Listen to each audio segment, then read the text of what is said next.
Praise the Lord. கர்த்தர் நல்லவர். அனைவருக்கும் அன்பின் மாலை வணக்கங்கள்.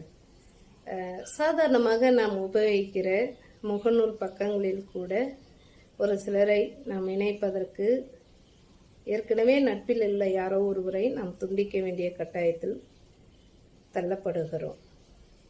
அன்றாட சுகவாழ்வு, அன்றாட பொழுதுபோக்கு, அதற்கே நாம் ஒருவரை விரட்டி அடித்தால்தான் மற்றொருவரை நம்மால் உள்ளே சேர்க்க இயலுகிறது.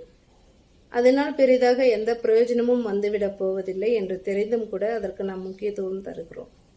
நம்முடைய வாழ்க்கையிலே நித்திய வாழ்வை குறித்து நாம் எச்சரிக்கையாக இருப்போம்.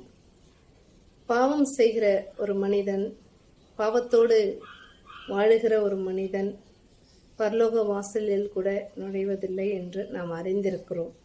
ஆகையினாலே சாதாரண பொழுதுபோக்கு நிகழ்வுகளுக்கு நாம் கொடுக்கும் இந்த முக்கியத்துவங்கள் நம்முடைய பரிசுத்த வாழ்விற்கு அது உதவுகிறதா, பரிசுத்த வாழ்க்கைக்கு அது மேலோங்க உதவி செய்கிறதா என்று ஆராய்ந்து பார்த்து எல்லாவற்றையும் சோதித்து பார்ப்போம். நலமானவற்றை பிடித்துக் கொள்வோம்.